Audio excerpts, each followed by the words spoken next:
Okay, first of all you know कि जो accountancy and auditing का सब्जेक्ट है दैट इज ऑफ 200 मार्क्स, ठीक है। इसमें दो पार्ट्स होते हैं, paper 1 and paper 2, both consist of 100 marks, ठीक है। तो we are going to have a look on both of the parts. सबसे पहले we have why should one of accountancy and auditing, ऐसा क्या है जो कि अकाउंट्स और ऑडिटिंग को दूसरे सब्जेक्ट से डिफरेंट करता है, और what is the point of differentiation in accountancy and auditing than rest of the other subjects. सबसे पहले we have it is a numerical subject, जैसे कि हमें पता है कि ये एक numerical subject है. If we talk about economics, if we talk about physics, if we talk about maths, sorry maths तो फिर भी न्यूमेरिकल है, बाकी जितने भी पॉलिटिकल साइंस है, आईआर है, वो सारे आपके थ्योरेटिकल है, whereas जो आपका अकाउंटिंग एंड ऑडिटिंग है वो एक न्यूमेरिकल सब्जेक्ट है, ठीक है। तो इसलिए इट्स अ डिफरेंट सब्जेक्ट, सही है। वहां पे आपको थ्योरी के रट्टे लगाने पड़ते हैं, यहाँ पर एक हद तक थ्योरी है लेकिन थ्योरी इतनी मैटर यहाँ पे नहीं करती। ऑडिटिंग में भी आपको आपके पास कॉन्सेप्ट्स हैं जो आपको समझने पड़ते हैं। It means that you don't have to cram things over here, rather you have to understand things over here, ठीक है। अपार्ट फ्रॉम दैट यहाँ पर आपको प्रैक्टिस करनी होती है, वहां पे आप चीजें याद करते रहते हो। कभी कभार ऐसे होता है कि आपने आईआर पढ़ा, आपने याद किया, आपने 3 मंथ्स के बाद खोला और आप भूल गए, लेकिन अकाउंटेंसी एंड ऑडिटिंग में नहीं है। यहाँ पे क्या होता है कि even if you are practicing a little bit on every day or on daily basis, so you're able to cover it well and you are able to retain the knowledge in your mind, ठीक है। तो ये problem होता ही नहीं है कि यार हम भूल जाएंगे, ठीक है। अच्छा, apart from that it is a highly rewarding and technical subject. Technical subject हम क्यों कहते हैं? हम टेक्निकल सब्जेक्ट इस वजह से कहते हैं क्योंकि इसमें न्यूमेरिक्स आते हैं, इसमें अंडरस्टैंडिंग आती है, ठीक है। रिवॉर्डिंग क्यों है? क्योंकि आपको अकाउंट्स में हर स्टेप के मार्क्स मिलते हैं। जब मैंने अपना सीएसएस किया था, जब मैंने अपनी अकाउंटेंसी एंड ऑडिटिंग ली थी, तो I got to know about number of things. Instead I heard a lot of rumors, different stories के यहाँ पे स्टेप्स के मार्क्स नहीं है, यहाँ पर डायरेक्टली आपको जो है ना एंड रिजल्ट के मार्क्स मिलते हैं। लेकिन ऐसे नहीं है। अकाउंटेंसी एंड ऑडिटिंग ऐसा सब्जेक्ट है, ऑफ कोर्स आप एक एक स्टेप प्रॉपर करो, आपको एक एक स्टेप के मार्क्स मिलते हैं। Even for example if the question of 20 marks, आपने आधा क्वेश्चन किया है और आप आधा नहीं कर पाए, you are going to get marks of those steps जो कि आपने 10 मार्क्स में किए हैं, ठीक है। तो इट वंस अगेन आप ये कह सकते हो कि इसमें आपको मार्क्स ज्यादा मिल सकते हैं कंपेयर टू अदर सब्जेक्ट्स। आपके जो दूसरे हैं, आईआर है, पॉलिटिकल साइंस है, या जो मैं बार बार आईआर और पॉलिटिकल साइंस इसलिए बोल रही हूँ क्योंकि these two are the subjects जो कि मोस्टली ऑप्ट किया जाता है बाय स्टूडेंट्स, बाय एस्पायरेंट्स, ठीक है। और यहाँ पर हम अकाउंटेंसी एंड ऑडिटिंग की बात करें तो लोग इस सब्जेक्ट से बहुत ज्यादा डरते हैं, ठीक है। तो ये एक रिवॉर्डिंग है। तो आपको डेफिनेटली आपको पता होता है the greater the risk the more the reward, तो अगर आप लेंगे of course that is going to be high rewarding. अच्छा, दूसरी चीज ये कि रिवॉर्डिंग इसलिए भी है क्योंकि वहां पे दूसरे सब्जेक्ट्स में जो 200 मार्क्स के होते हैं, वहां पे यू आर नॉट श्योर कि आप एक क्वेश्चन की कितनी लेंथ लिखते हो, you are able to manage time well और नॉट, आपको डायग्राम्स बनाने पड़ते हैं, you know different value additions करनी पड़ती हैं जिसकी वजह से आपको मार्क्स मिले, ठीक है। At the end of the day you are sure कि भाई अगर आपने वो चीजें नहीं की तो आपको मार्क्स मिलेंगे या नहीं। यहाँ पर क्या है, यू नो द फॉर्मेट। अगर आप फॉर्मेट के हिसाब से हर चीज करते हो, अगर आप वो कर रहे हो जो कि एग्जामिनर रिक्वायर कर रहा है, of course you are going to get marks. That is why it is highly rewarding. अच्छा, उसके अलावा it is one of the predictable papers of CSS. Why I have used the word predictable over here? क्योंकि CSS में accounts का एक fixed syllabus है. We know that examiner is not going to go out of that syllabus. मैं दूसरे subjects की once again बात करूं तो वो current scenarios के हिसाब से भी देते हैं. You have to use present situations as well. You have to give current examples as well. लेकिन CSS की accountancy and auditing में क्या है कि एक fixed syllabus है, कुछ टॉपिक्स हैं, उस कुछ टॉपिक्स की आपको इतनी प्रैक्टिस करनी है कि आप इजीली कर सको। And again it is predictable. आपको पता है कि यार सेक्शन 1 में क्वेश्चन नंबर 1 में क्या पूछा जाएगा about financial statement, about accounting cycle. Second question में क्या पूछा जाएगा, सेकंड सेक्शन में क्या पूछा जाएगा, पेपर 2 में क्या पूछा जाएगा। तो इट्स अ सिस्टमैटिक पेपर, ठीक है। आप इजीली प्रेडिक्ट कर सकते हो। इवन अगर आप ट्रेंड भी देखो CSS 2016, 17, 18, 19, 20, तो उस ट्रेंड से आपको पता लग जाएगा कि कौन से ऐसे एरियाज हैं which are important and which you need to focus on, ठीक है। तो आप उन एरियाज के अलावा जो है ना कहीं और डेविएट नहीं होंगे। अब मैं आपको एक एग्जांपल दूं कि आपके सिलेबस में पार्टनरशिप अकाउंटिंग लिखा हुआ है, whereas if you look from 2016 till date, तो अभी तक ऐसा कोई पार्टनरशिप अकाउंटिंग का क्वेश्चन 20 मार्क्स का आया नहीं है। यस, अभी 2021 का पेपर हुआ था, तो उसमें एक छोटा सा पार्ट पूछा था 10 मार्क्स का, but again you can even skip that whole of the chapter, क्योंकि मोस्टली नहीं पूछा गया। तो if you are thinking to study in a smart way, तो स्मार्ट वे में जब मैंने भी अपनी पढ़ाई की थी फॉर अकाउंटेंसी एंड ऑडिटिंग, तो मैंने पूरा का पूरा जो वो पार्टनरशिप अकाउंटिंग है वो छोड़ दी थी, मैंने उसको स्किप कर दिया था। वैसे नॉर्मली इंस्टीट्यूट में भी ये नहीं पढ़ाया जाता, if you people would say I would definitely teach you guys, लेकिन क्योंकि वो एक अनइम्पोर्टेंट टॉपिक हो गया है, ठीक है। उसके अलावा हम बात करें तो जो है ना accounting for non profit organization, वो आपके सिलेबस का तो पार्ट है, बट वो आज तक नहीं आया, तो यू कैन इजिली प्रिडिक्ट कि यार वो भी इंपॉर्टेंट नहीं है। ये क्यों है? क्योंकि वी नो कि as your world is growing, as your world is going into a competitive landscape, तो बहुत सारी चीजें ऐसी हैं जो कि बिजनेस में भी चेंज हो रही है और बिजनेस की अकाउंटिंग में भी चेंज हो रही है। तो उस हिसाब से जो सीएसएस वाले वो टॉपिक्स देते हैं कि वो जो ज्यादा इंपॉर्टेंट हो। अच्छा, थर्ड हमारे पास है डाइवर्सी, फोर्थ पॉइंट कि इट्स अ डाइवर्सिफाइड सब्जेक्ट। अच्छा, डाइवर्सिफाइड सब्जेक्ट क्यों है? क्योंकि although it is of 200 marks, although हम कहने के तो ये कह लेते हैं कि अकाउंटेंसी एंड ऑडिटिंग, लेकिन ये इटसेल्फ जो है ये 4 सब्जेक्ट्स को कवर करता है, ठीक है, बल्कि 5। फाइनेंशियल अकाउंटिंग एक पूरा डिफरेंट सब्जेक्ट है, that is coming over here. Number 2 is your cost accounting, that is also part of your accountancy and auditing. Third is your finance, business finance, वो भी इसी का पार्ट है। फोर्थ इज योर टैक्सेशन, ठीक है, taxation is also a different subject, ये completely different है, जो कि इन्होंने सीएसएस वालों ने इसी में जो है पार्ट बना दिया है। And number 5 is your auditing, ठीक है। तो इसलिए लोग काफी इससे डरते भी हैं, क्योंकि कहने को तो ये सिर्फ एक सब्जेक्ट है, लेकिन इस सब्जेक्ट में इट्स 5 चीजें हैं। बट अगेन उससे डरने की कोई जरूरत नहीं है, क्योंकि सीएसएस वाले कोई एसएससीए के सीए के क्वेश्चंस नहीं आपसे पूछते, आपसे वो बेसिक कॉन्सेप्ट्स टेस्ट करते हैं कि आपने जो सब्जेक्ट उठाया है उसमें आपको, आपके पास या आपको बेसिक नो हाउ है या नहीं है। अगर आप फ्यूचर में कहीं आपको अकाउंट्स के कोई क्वेश्चंस करने को दिए जाएं, so would you be able to financially analyze, would you be able to financially solve those questions और नॉट, ठीक है। तो ये बात है। तो और जो जो कोई भी डरता है अकाउंटेंसी एंड ऑडिटिंग से, मेरे हिसाब से वो इसलिए डरता है क्योंकि वो पढ़ना नहीं चाहता। Anyone who is ready to put his efforts, anyone who is ready to give his time, तो of course accountancy auditing से better मेरे हिसाब से कोई सब्जेक्ट हो ही नहीं सकता। I am going to share my story with you guys, दूसरी जो है ना later on, तो आपको पता लगेगा कि मैं कितना भटकी थी सीएसएस में, आईआर में, पॉलिटिकल साइंस में, but at the end of the day मुझे ये रियलाइज हुआ कि if I have a know how of accounts, तो मुझे अकाउंट्स ही चूज करना चाहिए।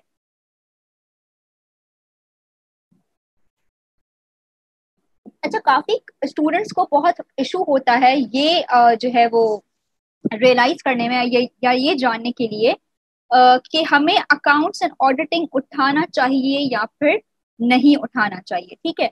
लेकिन ऐसी बात नहीं है। आपको मैं कुछ चीजें बताऊंगी जिससे आप इजीली अपने आप को खुद गाइड कर सकते हो कि यू शुड ऑप्टेड और नॉट, ठीक है।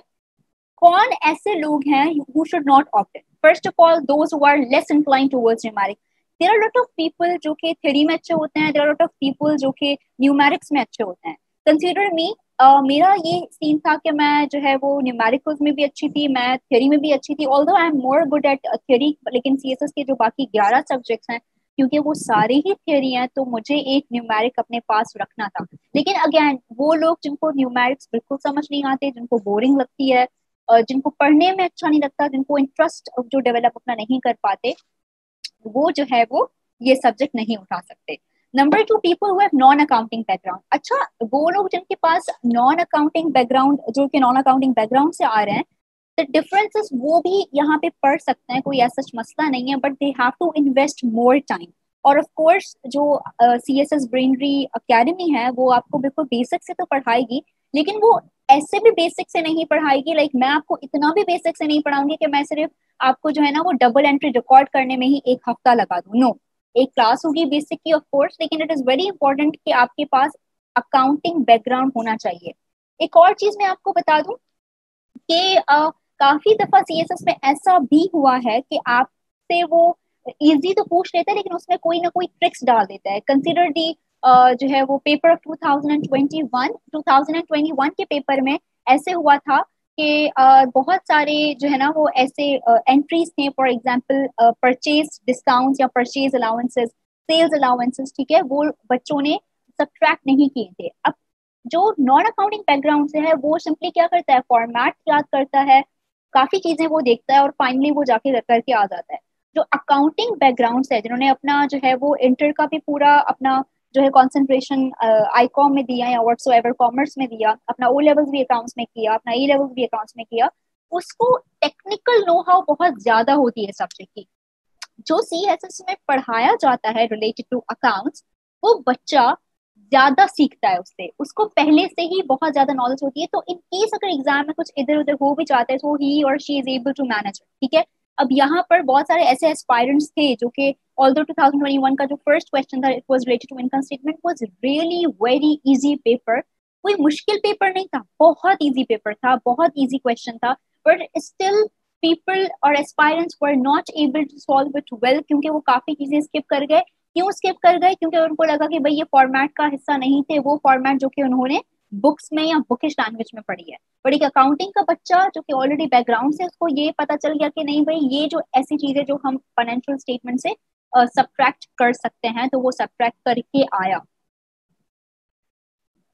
अच्छा, अगेन वो लोग जो कि नॉन बैकग्राउंड अकाउंटिंग बैकग्राउंड से हैं वो भी कर सकते हैं, लेकिन अगर आप एम्पल टाइम नहीं दे सकते, एक नॉन अकाउंटिंग बैकग्राउंड का बच्चा, मेरा एक दोस्त था, उसको भी अभी करना था, तो मैंने उसे क्लियरली ये बोला कि if you can give 4 hours on daily basis to accountancy and auditing you can easily opt this subject, ठीक है। 4 hours, मैं 4 hours क्यों बोल रही हूँ, क्योंकि मैं बार बार आपको बोल रही हूँ कि आपको अकाउंट्स में प्रैक्टिस की बहुत ज्यादा जरूरत होती है।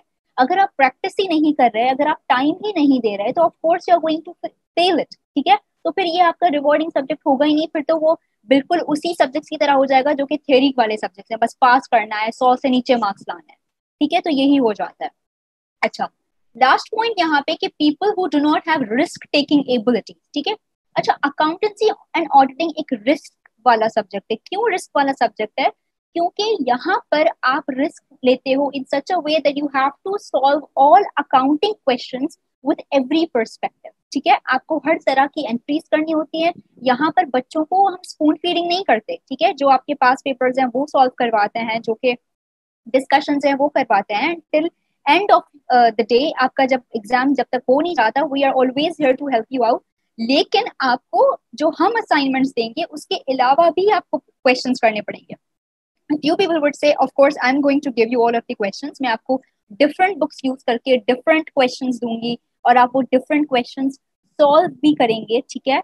तो इन सच वे आप जो है ना वो इजीली उन क्वेश्चंस को कर लोगे। तो अगेन, अगर आप कि आप में रिस्क टेकिंग एबिलिटीज नहीं है, फॉर एग्जाम्पल कि भाई कोई भी सवाल आया अकाउंटिंग का एक टॉपिक से, किसी भी तरीके से उन्होंने पूछ लिया फॉर एग्जाम्पल, तो आप उसको आंसर कर सकते हो। ऐसे नहीं है कि जी मैंने आपको एक क्वेश्चन में आपने खुद ने 4 एंट्रीज वाला ही आपने सॉल्व किया तो it is important, it is necessary कि भाई 4 एंट्रीज वाला ही आए, ऐसे नहीं हो सकता। ऑफ कोर्स वो अपना पेपर डिजाइन करते हैं तो वो अपने तरीके से जो है करेंगे। आप अपने वे में अपने तरफ से पूरी कोशिश करो, सारे क्वेश्चंस करके जाओ, सारी प्रैक्टिस करके जाओ, then of course you can easily do it, ठीक है। रोज मैं तो कहती हूँ कि यार जो अकाउंटिंग बैकग्राउंड का बच्चा है वो 1 घंटा भी दे रोज, बहुत है, इजीली क्लियर हो जाएगा। क्लियर नहीं होगा, you would get good marks into it.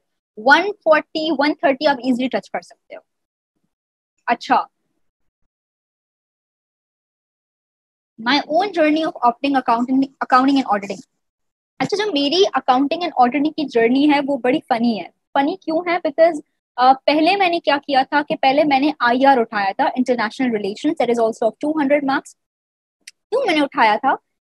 I personally have done O levels in accounting and business studies, economics, and A level भी मैंने उसी सब्जेक्ट में किया है। लेकिन क्योंकि आपको पता है जब जो कि हर एस्पायरेंट करता है, when I came into the CSS field, so everybody gave me different views about accounting and auditing के यार ये आपको स्टेप के मार्क्स नहीं मिलते, ये डिफरेंट है, पाकिस्तानी अकाउंटिंग है, whatsoever different, thousands of reviews, ठीक है। तो मैं उन चक्रों में आ गई, मैंने किसी की कोई बात सुनी, किसी की कोई बात सुनी, तो फिर मैंने जो है ना वो इंटरनेशनल रिलेशन जो है वो चूज कर दिया। अब वो मैंने सब्जेक्ट भी चूज कर दिया, उसके मॉक्स भी दिए, उसके लेक्चर्स भी जो है वो लिए, सब कुछ किया।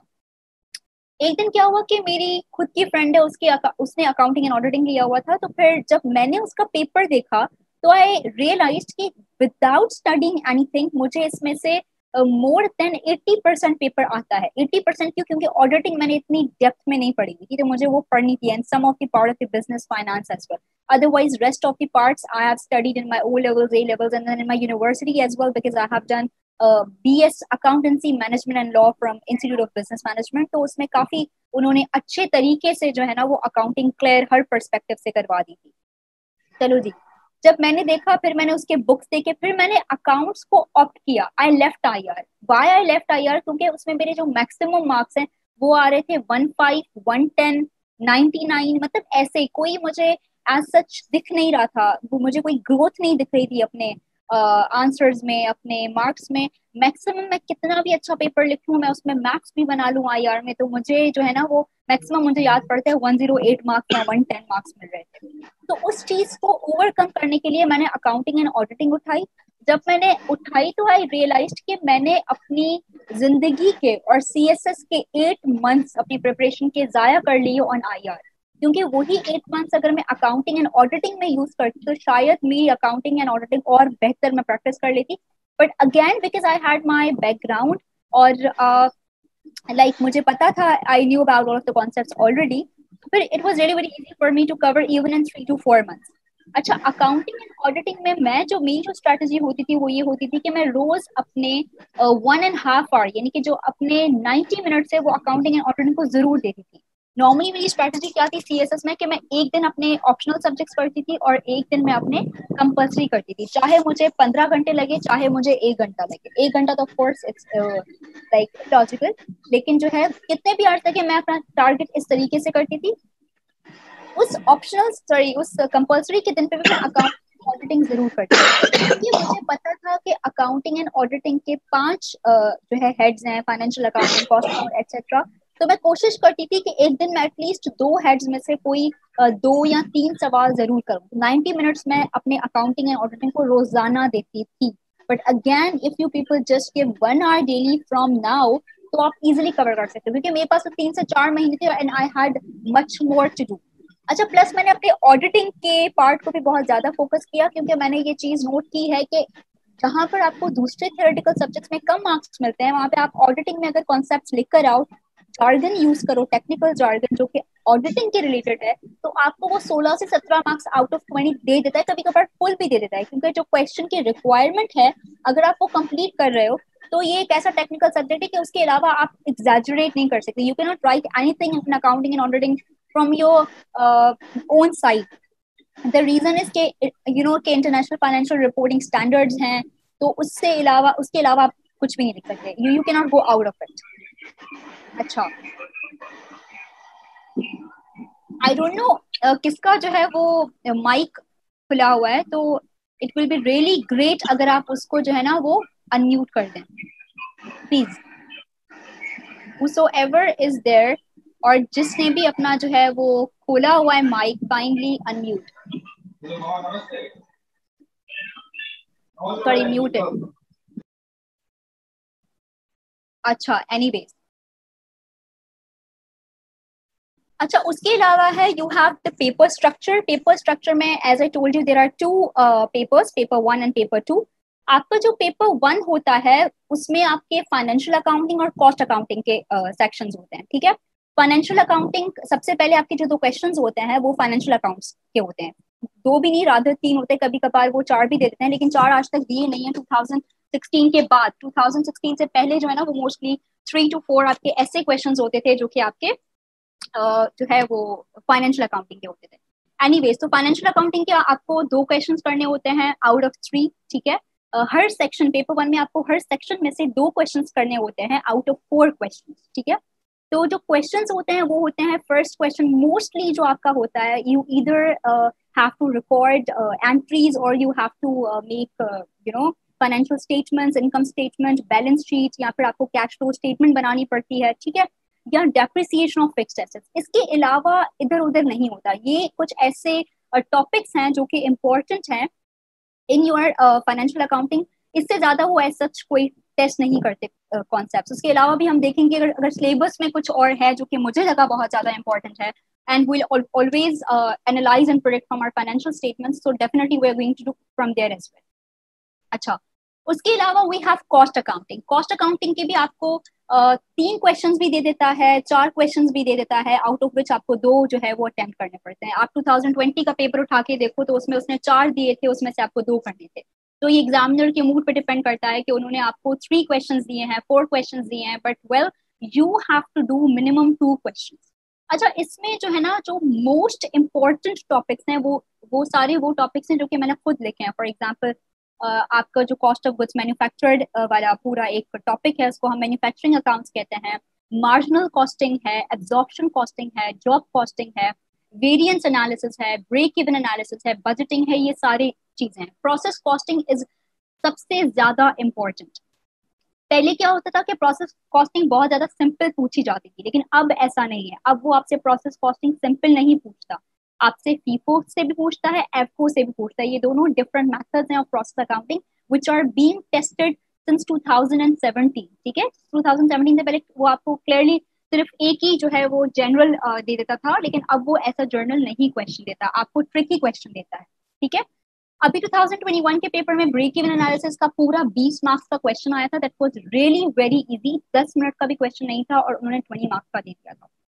ये जब हम अपने लेक्चर्स पे आएंगे तो आप खुद देखिएगा कि पास पेपर्स में क्या हम in our lectures will be doing a lot of technical things. ठीक है, हम बहुत ज्यादा जो सिलेबस में रिक्वायर्ड है उससे भी ज्यादा हम प्रैक्टिस कर लेंगे ताकि आपको कोई भी डिफिकल्टी ना आए। फॉर एग्जाम्पल अगर आ भी जाती है तो आप इजीली जो है ना उसको कवर अप कर सको। ठीक है, उसके अलावा आपके पास जो है ना और एज सच कोई इम्पोर्टेंट नहीं है, दैट्स इट। अच्छा खैर, अब आते हैं पेपर 2 पे। नॉर्मली कुछ स्टूडेंट्स ऐसे होते हैं जो कि कहते हैं कि पेपर 1 इम्पोर्टेंट है ज्यादा या फिर डिफिकल्ट है, कुछ ऐसे होते हैं जो कि पेपर 2 इम्पोर्टेंट है। Well in my journey what I found was paper 2 that was really difficult for me, क्योंकि मुझे बिजनेस टैक्सेशन की भी प्रैक्टिस करनी पड़ी, मुझे बिजनेस स्टडीज एंड फाइनेंस की भी प्रैक्टिस करनी पड़ी, ऑडिटिंग पूरा समझना पड़ा। मतलब ऑडिटिंग आई वुड से कि I would have revised for more than 6 times. ठीक है, फिर भी आखिर में ऐसी ऐसी चीजें थी जो कि मुझसे मिस हो गई, लेकिन फिर जो है मैंने उनको ऑप्शन में छोड़ दिया। अच्छा, जैसे पेपर 1 में आपको हर सेक्शन में से 2 क्वेश्चंस करने थे, यहाँ पर आपको हर सेक्शन में से एटलीस्ट 1 क्वेश्चन करना है। ठीक है, टोटल 3 सेक्शंस होते हैं। पहला सेक्शन ऑडिटिंग का, दूसरा सेक्शन बिजनेस टैक्सेशन का, तीसरा section business studies and finance का। ठीक है, इसमें से आपको हर सेक्शन में से कोई एक क्वेश्चन करना होता है एंड दैट इज कंपल्सरी। उसके अलावा भी आपको एक क्वेश्चन करना होता है। फॉर एग्जाम्पल एग्रीगेट पे आपको टोटल 4 करने हैं और हर सेक्शन में से आपको एटलीस्ट एक क्वेश्चन करना है। ठीक है, जैसे कि आप ऑडिटिंग में से एक कर लो, बिजनेस टैक्सेशन से एक कर लो, बिजनेस स्टडीज एंड माफी फाइनेंस मांग से रहे 2 हैं। कर लो। प्लीज अपने माइक को म्यूट कर दें, थैंक यू। अच्छा, उसके अलावा आप ऑडिटिंग से 2 कर सकते हैं, बिजनेस टैक्सेशन से 1 कर लें, बिजनेस स्टडीज एंड फाइनेंस से 1 कर लें। ठीक है, मतलब किसी भी तरीके से कोई एक सेक्शन से आप 2 कर लें और बाकी जो है ना आप एक कर लें, क्योंकि आपको पूरे जो है ना 4 की रिक्वायरमेंट कंप्लीट करनी होती है। जब मैंने अपना फर्स्ट की थी मुझे ये तो पता था कि फ्रॉम एवरी सेक्शन मुझे एक क्वेश्चन करना है, मुझे ये नहीं पता था कि मुझे चौथा क्वेश्चन भी करना है, क्योंकि एग्रीगेट का मुझे नहीं पता था। तो उस हिसाब से मेरे मार्क्स जो है वो 155 बन गए थे। तो आप ये गलती नहीं कीजिएगा, आपको एक एक तो लाजमी करना है, उसके अलावा भी दूसरा करना है। ठीक है, तो टोटल आपको 4 करने हैं। If I talk about auditing, auditing में जो है एक आपके टोटल 3 क्वेश्चंस आते हैं, उसमें से आपको एक करना हो या 2, that depends on you. Auditing is really very easy, मतलब जो बेसिक आपके एलिमेंट्स होते हैं ऑडिटिंग के, we are going to discuss them. Auditing में टोटल आपके जो है ना कुल मिला के 7 स्टेप्स हैं, और 7 स्टेप्स की में आपको एक पूरी साइकिल है, और last step is of making और क्रिएटिंग एन ऑडिट रिपोर्ट। तो हम एक उसको डिटेल में पढ़ेंगे, एक एक हम स्टेज को देखेंगे, किस तरीके से जो है हम पास पेपर्स में क्वेश्चन पूछे गए हैं about different elements of auditing, हम उस पर भी फोकस करेंगे। And of course in the end I will be giving you practice questions as well in your test, in your mock exams, so that आपकी auditing की जो technical jargon है वो इम्प्रूव हो जाए। ऑडिटिंग में बेसिकली वो टेस्ट क्या करते हैं, वो बेसिकली ये टेस्ट करते हैं कि आपको कितना टेक्निकल टर्म्स की नो आव है, क्योंकि अगर आप नॉर्मली ऑडिटिंग में भी वही लैंग्वेज यूज कर लो जो कि आप इंग्लिश के पेपर में कर रहे हो, तो it won't create a difference in an English paper और इन एन ऑडिटिंग पेपर। तो इस पे हम ज्यादा फोकस करेंगे। उसके अलावा जो आपका दूसरा जो है सेक्शन है, दैट इज बिजनेस टैक्सेशन। अच्छा, बिजनेस टैक्सेशन में क्या होता है कि 5 हेड्स ऑफ टैक्सेशन हैं, कि income from salary, income from business, income from property, capital gains, और पांचवा है अदर इनकम। ठीक है, ये एक एक हम डिटेल में पढ़ेंगे। मैं आपको खुद बताऊंगी कि क्या इंपॉर्टेंट है क्या नहीं है, कौन से जो है चीजें टेस्ट की जाती हैं, कौन सी ऐसी चीजें हैं जो कि वो टेस्ट नहीं करते, वो छोड़ देते हैं। तो of course we are going to have detailed discussion and detailed test and mocks about that as well. ठीक है। अच्छा, इस 5 हेड्स ऑफ टैक्सेशन के अलावा सेल्स टैक्स भी जो है वो टेस्ट होता है। सेल्स टैक्स इतना ऑफन जो है वो टेस्ट नहीं हुआ, लेकिन 2017 में हुआ है, 18 में हुआ है, फिर 19 में नहीं हुआ, 20 में नहीं हुआ, और 21 में भी सेल्स टैक्स नहीं आया। सबसे ज्यादा जो बिजनेस टैक्सेशन पे वो फोकस करते हैं, वो क्या फोकस करते हैं basically, that is your income from salary. वो सबसे ज्यादा आता है, even right now as well उसी में से आया था। इनफैक्ट जिस बुक से मैंने खुद पढ़ा था, दैट इज इनकम टैक्स की एक बुक है, मैं आपको खुद रिकमेंड करूंगी, मैं आपको बताऊंगी कि आपको कौन सी बुक जो है बाय करनी है। As it is copy paste वो क्वेश्चन बुक से उठाकर उन्होंने एग्जाम में टेस्ट कर दिया था। I would definitely show you that question as well, जो कि कौन सी बुक से उन्होंने टेस्ट किया था, किस तरीके से टेस्ट किया था। I send you in the group after completion of this orientation session. तो आप खुद देखिएगा कि किस तरीके से will be using different books, and there is a high possibility कि मतलब उन्हीं क्वेश्चंस में से कोई एक क्वेश्चन लग जाए। So all you need is practice, all you need is कि आपको अपना टाइम इन्वेस्ट करना है, दैट्स इट। मतलब आप अपनी जिंदगी का जो एक साल है वो मेहनत कर लो, बाकी के जो ईयर्स हैं वो खुद ही आपके लिए इजी हो जाएगा। लेकिन मोस्टली जो मैंने एस्पायरेंट्स में चीज नोट की है, मेरे खुद के इतने सारे फ्रेंड्स थे, मेरा एक बहुत क्लोज फ्रेंड था, उसने 2-3 महीने जो है ना वो मेरे साथ बैठ के प्रैक्टिस की, मतलब सीएसएस जो है ऑप्ट कर लिया, लेकिन आखिर में उसने कहा कि भाई इसमें करप्शन है, इसमें ये इसमें वो है, मैं सीएसएस नहीं करूंगा। तो बिफोर यू स्टार्ट सीएसएस आपको पहले अपना गोल जो है ना वो सेट करना है, इंस्टेड कि आप दूसरों की बातों में आओ। Will be having an informal discussion eight the end of the class, तो अगर आपको क्वेश्चन पूछना हो रिलेटेड टू जर्नल सीएसएस तो आप वो भी मुझसे पूछ सकते हो। अच्छा, लास्ट जो आपके पास पोर्शन है, that is your business studies and finance. ठीक है, जो बिजनेस स्टडीज एंड फाइनेंस उसमें बेसिक फाइनेंस के रिलेटेड जो टॉपिक्स होते हैं वो पूछे जाते हैं।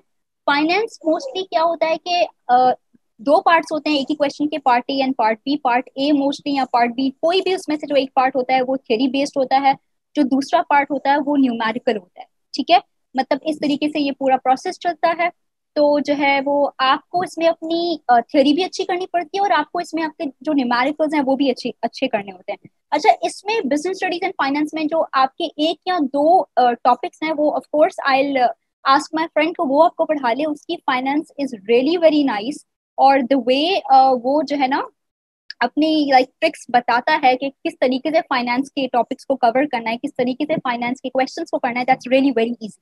ठीक है, तो जब हम आखिर में आएंगे बिजनेस स्टडीज एंड फाइनेंस के पोर्शन में, तो एक दो classes are hand over to him, अगर आपको समझना है तो फिर दोबारा मैं आपको समझा दूंगी, नो प्रॉब्लम। कहने इन शॉर्ट मैं ये कहना चाह रही हूँ आपको कि देखिए हमारे पास जो टीचर्स हैं, जो जिस चीज में एक्सपर्ट है, ऑफ कोर्स हम उसको उस चीज का आपको पढ़ाने के लिए दे देंगे ताकि आपको कोई मसला ना हो। अच्छा, strategy of CSS Brainly for this course, सबसे पहले of course I'll be giving you lecture on the daily basis। ठीक है, हम डिस्कशन करेंगे about the topic। ठीक है, एक पार्टिसिपेटिव environment होगा, मैं आपको questions क्लास में भी करवाऊंगी। उसके अलावा I'll be giving you certain questions and assignment as well on the daily basis, और आपको वो सॉल्व करके मुझे भेजने होंगे। कभी कभार क्या होगा कि मैं आपको खुद उसके आंसर जो है खुद करके दूंगी, ताकि आप जो है वो टैली कर सके।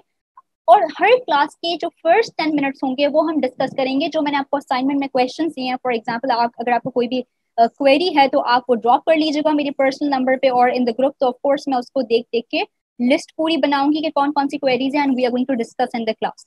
ठीक है, इस तरीके से will carry on our all of the lectures. ठीक है। अच्छा, अकाउंटिंग कभी भी किसी एक बुक से नहीं की जाती, डिफरेंट बुक से करते हैं, क्योंकि अगर आप एक बुक से कर रहे हैं तो वो फिर बहुत ज्यादा बैग हो जाता है। ठीक है, तो जो है हमें of course again because it's a diversified subject, तो आपको अपनी स्ट्रेटेजी भी डाइवर्सिफाइड यूज करनी पड़ती है। ठीक है, आप किसी एक बुक पे स्टक नहीं रह सकते।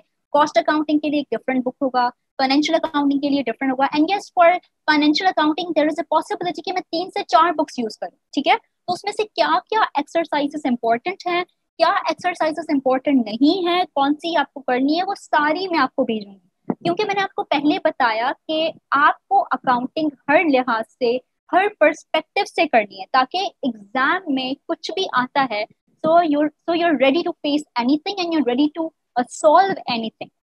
ठीक है। अच्छा, इसके अलावा पास पेपर्स भी हम सॉल्व करेंगे, ठीक है, टॉपिकल भी करेंगे, एनुअली भी करेंगे। सबसे पहले हम क्या करेंगे, हर टॉपिक के हिसाब से, हर टॉपिक के रिलेटेड जितने भी पास पेपर्स हैं हम उनको सॉल्व करेंगे। एंड जब हमारा पूरा सिलेबस कवर हो जाएगा, सो 2 से 3 दिन मैं ऐसे रखूंगी जो कि हम पूरे एनुअली 2016, 17, 18, 19, 20 सब सॉल्व कर सके, ताकि आपका एक कॉन्फिडेंस बिल्ड हो सके कि आपने जो भी पढ़ा है वो सारा आप पेपर खुद सॉल्व कर सकते हो। ठीक है। आपको लेक्चर्स भी प्रोवाइड किए किए जाएंगे, क्योंकि ऑफ कोर्स हमारे पास सीएसएस ब्रेनरी में ये होता है कि वी रिकॉर्ड एवरी लेक्चर। ठीक है। और वो जितनी भी रिकॉर्डिंग्स होती हैं वो अपलोड होती हैं ड्राइव पे, जो भी हमारे प्लेटफॉर्म का पार्ट होगा, ही और she will be able to access to those recordings till the end of the exam. जिस दिन आपका एग्जाम एंड हो जाएगा, आपका जो एक्सेस है वो खत्म हो जाएगा। ठीक है। Assignments will be given for maximum practice. The only thing which I would need from you guys is कि जो मैं आपको assignment दे रही हूँ, make sure कि आप वो assignments कर रहे हो। अगर आप नहीं कर रहे तो of course you are not practicing, and in that case आप मुझे आखिर में नहीं बोलिएगा कि ma'am we were not able to cover syllabus, we were not able to practice well, we were not able to understand the concepts। क्योंकि accounts में ये एक चीज है कि अगर मैं आपको एक चीज कोई पढ़ा रही हूँ, अगर आप उसी दिन और अगले दिन उस चीज की प्रैक्टिस नहीं कर रहे, तो आप भूल जाएं कि आपको जो है ना अकाउंट कभी समझ में आएगी। जिस तरीके से मैथ्स के लिए प्रैक्टिस की जरूरत है, उसी तरीके से अकाउंट्स के लिए भी प्रैक्टिस की जरूरत है। One thing more, I was receiving lot of questions before class from number of students, जो है कि क्या अकाउंट्स वो ले सकता है जिसकी मैथ्स वीक है। तो मैं आपको अपनी पर्सनल चीज बताऊं कि I am dumb at maths. अगर मैं आपको बिल्कुल क्लियर वर्ड्स में बताऊं, मुझे मैथ्स बिल्कुल भी नहीं आती। मैं इतनी डम हूं कि जर्नल एबिलिटी, जो आपका जर्नल साइंस एंड एबिलिटी का क्या कहते हैं वो सब्जेक्ट है, उसमें एक एक क्वेश्चन करने में मुझे बहुत टाइम लगता था, more than an average student. लेकिन अगर कोई मुझे अकाउंट्स का क्वेश्चन देते तो मैं शायद आपको 15 मिनट 10 मिनट एट मैक्स में आपको करके दिखा दूंगी। द रीजन इज कि ये जो एक मिथ है कि मैथ्स और अकाउंट्स दोनों जो है ना वो होमोजीनियस सब्जेक्ट है, तो ऐसे नहीं है। मैथ्स डिफरेंट सब्जेक्ट है, अकाउंट्स डिफरेंट सब्जेक्ट है। मैथ्स में फॉर्मेट्स डिफरेंट, फॉर्मेट्स नहीं होते, फॉर्मूलाज होते हैं। यहाँ पे तो फॉर्मूलाज भी हैं, यहाँ पे अंडरस्टैंडिंग भी है, यहाँ पे फॉर्मेट्स भी हैं। आप यहाँ पे लाइक इतना कुछ ऐसा नहीं कि आप कैलकुलेटर के बगैर करो। आप साइंटिफिक कैलकुलेटर ऑफ कोर्स लेके जाते हो, आप उसके साथ जाके क्वेश्चंस कर लो, कोई भी ऐसा हर्ज नहीं है, कोई भी इम्पिडिमेंट नहीं आएगी। तो ये चीज जहन से निकाल दें आप कि मैथ्स और अकाउंट्स जो है, जिसकी मैथ्स वीक है उसकी अकाउंट्स वीक है, इस तरीके से नहीं होता। मैथ्स में, अकाउंट्स में मेनली जो आपको ज्यादा, जिसपे आप बहुत ज्यादा अच्छे हो, वो एडिशन, सब्ट्रैक्शन, मल्टीप्लीकेशन, डिवीजन होनी चाहिए। अगर ये भी आपको नहीं आता तो फिर तो आप सीएसएस ही ऑप्ट ना करो। अच्छा, ड्यूरेशन ऑफ द कोर्स क्या होगा, एटलीस्ट 1.5 मंथ। ठीक है। अच्छा, मैं जो है ना वो पर्सनली इस चीज पे बिलीव नहीं करती कि मैं पहले से एक टाइम सेट कर लूं कि यार इतने टाइम में मुझे सिलेबस कवर करवाना है। हाँ, मतलब एक प्लान होता है, will be going according to that plan, but it doesn't mean कि अगर 1.5 महीने में जो है ना वो सिलेबस कवर नहीं हुआ तो मैं शॉर्टकट्स आपको पढ़ा के मैं सिलेबस कवर कर दूं। नहीं, अगर 2 मंथ्स भी लग जाते हैं, 3 मंथ्स भी लग जाते हैं, नोइंग दैट कि आपको हर चीज प्रॉपरली समझ आ रही है, तो ऑफ कोर्स मैं उस चीज को उतना ड्रैग करूंगी। अगर एक ऐसा टॉपिक है जिसमें हमें 1 वीक से ज्यादा लग रहा है, नॉर्मली 1 वीक लगता है, but because my students are taking more time और उनकी स्पीड कम है, तो इट डजेंट मीन कि मैं जो है वो बस आगे बढ़ती जाऊँ, आपको कुछ समझ में आया ना आए। नहीं, ऑफ कोर्स मैं देखूंगी कि आपकी कैपेबिलिटी कितनी है, आपकी इंटेलेक्चुअल कैपेसिटी कितनी है एक एक टॉपिक को अंडरस्टैंड करने की, तो मैं उस हिसाब से करूँ। ठीक है। क्लासेस विल बी इधर 4 days अ वीक या फिर हम वीकेंड्स पे करेंगे, लेकिन मोस्टली मेरा प्लान यही है कि हम 4 days अ वीक करेंगे। हर रोज 1 घंटा 1.5 घंटा, 1 hour to 1.5 hour जो है आपकी क्लास में लूंगी। इन केस अगर कभी मैं एबसेंट हो जाती हूँ, कभी मैं छुट्टी करती हूँ, तो ऑफ कोर्स मैं फिर उनको जो रेस्ट ऑफ द 3 days है उसमें से कोई एक दिन पे मैं इजिली कवर कर लूंगी। लेक्चर 10 क्या है, we are going to start from financial accounting. Financial accounting के हम बेसिक जो कॉन्सेप्ट्स हैं उससे पढ़ेंगे कि फाइनेंशियल अकाउंटिंग क्यों होती है, क्या काम है उसका, यूजर्स कौन होते हैं, अकाउंटिंग साइकिल क्या है। क्योंकि ये इतनी छोटी छोटी चीजें हैं, उसमें से हम स्टार्ट होते हैं and then we are able to go to the cost accounting, auditing and business reporting. अच्छा, ऑडिटिंग आपका पूरा जो है ना वो थ्योरेटिकल बेस है, तो ये भी हो सकता है कि ऑडिटिंग के मैं आपको लेक्चर्स रिकॉर्ड करके भेज दूं, आप उनको पढ़ो, आप उनको सुनो। उसके बाद अगर आपको कोई डिफिकल्टी हो रही है इन थियोरेटिकल पर्सपेक्टिव तो आप मुझसे इजीली पूछ सकते हो। या फिर अगर आप जो है वो रिकॉर्डेड लेक्चर्स में सेटिस्फाई नहीं हो रहे और आप कहते हैं कि मैम हमें जो है वो लाइव क्लासेस चाहिए जैसे आपने दूसरी चीजें सिखाई हैं, तो ऑफ कोर्स मैं ऑडिटिंग की भी आपको उसी तरीके से क्लासेस दे दूंगी, क्योंकि मुझे इस चीज से कोई फर्क नहीं पड़ता कि मैं रिकॉर्ड करूं लेक्चर्स या मैं आपको लाइव समझाऊं और थियोरी, क्योंकि द प्रॉब्लम इज कि मेरा तो वही टाइम जाएगा, तो मुझे इससे कोई फायदा नहीं होगा। I will look upon your ease और उस हिसाब से हम उस चीज को लेकर जाएंगे। Okay okay. अब आप जो है ना क्वेश्चंस मुझसे पूछें, if you have any question अपने आप को अनम्यूट करके पूछ सकते हैं।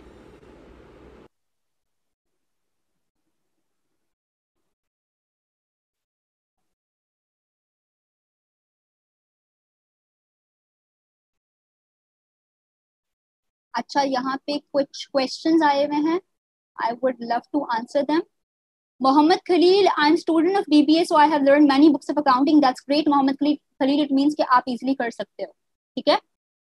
अच्छा, फाइजा अस्सलाम वालेकुम, आपका बैकग्राउंड क्या है? वालेकुम अस्सलाम, I have done my O levels in accountancy, business studies and economics में मेरे मेजर सब्जेक्ट्स थे, ए लेवल्स में भी मेरे ये मेजर सब्जेक्ट्स थे, फिर सीएसएस में भी मैंने अपनी अकाउंटिंग एंड ऑडिटिंग ली। और मैं आपको ये भी बताती चलूँ कि जब मैं अकाउंटिंग एंड ऑडिटिंग खुद पढ़ती थी तो मैं उस टाइम पे भी अपने फ्रेंड्स को पढ़ाती थी, but it was of course an informal discussion at that time, लेकिन I have experience. Anyone else?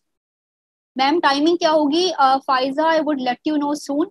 Of course शाम में होगी, यहाँ पर आई वुड सी कि मैक्सिमम जो है ना वो आपको किस टाइम पे जो है वो ईज हो रही है। मैं सबके हिसाब से, majority is always an authority, और आपको टाइमिंग का तो कोई मसला होना भी नहीं चाहिए, क्योंकि of course again I am saying you and telling you कि आपके जितने भी लेक्चर्स होते हैं वो रिकॉर्ड होते हैं और वो अपलोड हो जाते हैं ड्राइव पे। ठीक है, तो इन केस अगर आप एब्सेंट भी हो जाती हो क्लास में तो आप इजीली जो है ना वो सुन सकते हो, और फिर आप ये भी कर सकते हो कि आप पर्सनली मुझे मैसेज करो अगर कोई चीज आपको समझ नहीं आ रही, आप ग्रुप में मैसेज करो। We are going to facilitate you in all possible ways. Anyone else who wants to ask any question?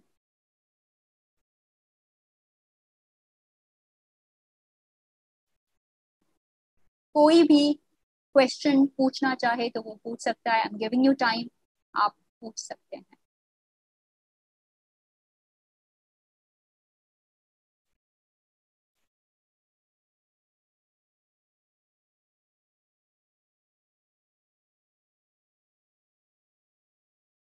अगर किसी से माइक भी अगर अनम्यूट ना हो रहा हो तो वो लिख सकता है, मैं इजीली जो है ना वो अनम्यूट कर दूँ।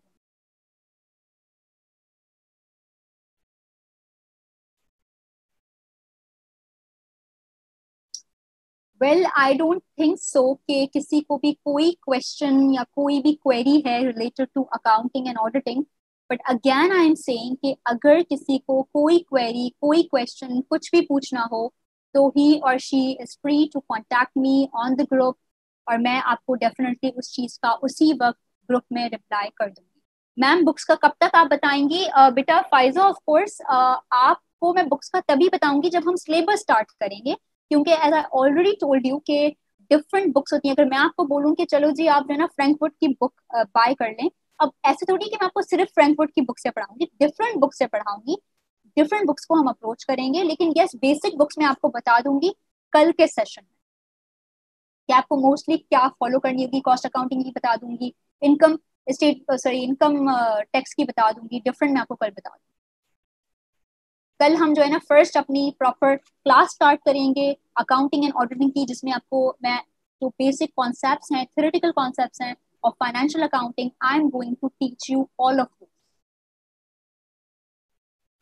Anyone else? मुझे लग रहा है यहाँ पे सिर्फ फाइजा ही पार्टिसिपेटिव है, कोई और तो ऐसा नहीं लग रहा। एनीवे ओके, चलो I am going to end this session. So it was really nice to talk to you all, to convey my things to you people, to address you people. So see you soon. Tomorrow in the class, I'll convey timings tomorrow. For tomorrow today, आज रात तक. ठीक है? Thank you so much. Take care. Allah.